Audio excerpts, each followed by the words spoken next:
So now that predictions ya oil markets zimesha come to pass na what I had speculated imecome true, nitawapatia the next speculation ambayo naona ikikuja down the pipeline ambayo most people ama investors hawajafikiria about. But before niendelee, kama uko in the market for an electric car, unaweza reach out to us on WhatsApp ama Telegram on the number on your screen, na tunaweza kusaidia upate the car that best suits you.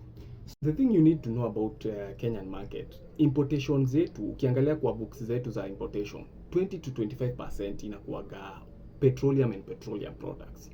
That means about a fifth of our foreign reserve inaendanga kupay for these products. So Kenya imekuwa na a government to government deal in place between sisi na Saudi Arabia and UAE ya kuweza kupata oil and oil products. So the reason why that is important ni that that deal venye ilisetiwa in place inakuanga ina deferring payment. What does that mean? Most of the oil ambayo inalandigi in Kenya, for lack of a better word, ni almost on credit. Like we pay kasa kenye tutalipa ni kenye tuliconsume 3 months ago, which is a very good deal na ilitoa a lot of pressure on the Kenyan shilling.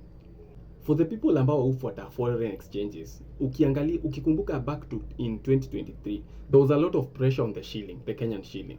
Now one of the things ambazo ilikuwa ina put a lot of pressure ni hiyo kuweza kubuy oil at market rates na kuzilipa almost instantly. Kuwa na deferred payment deal on place iliweza alleviate most, kuweza kutupea a lot of legroom sasa. Na hiyo ndio ilileta the price of the Kenya shilling from the highs of 160 150 down to sahi pale inachezea between 129 to 130.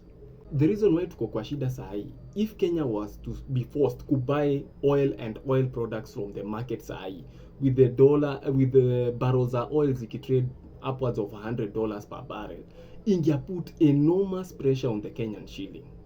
Combine debt repayments na kubuy oil and oil products, na kuambia the Kenyan shilling ita devalue like we've never seen before.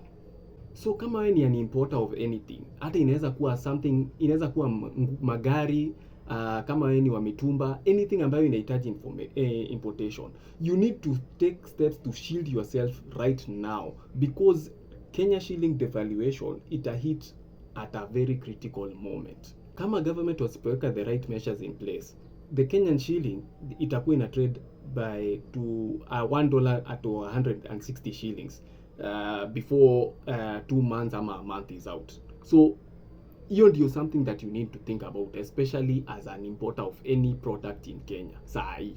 Last thing, kama we ni all these importers, anyone who anahitaji goods and services from abroad, and unafikiria what should you do especially in the short term ama in the long term kulingana na all the changes ambazo zina happen all around us, unaweza subscribe to my Substack.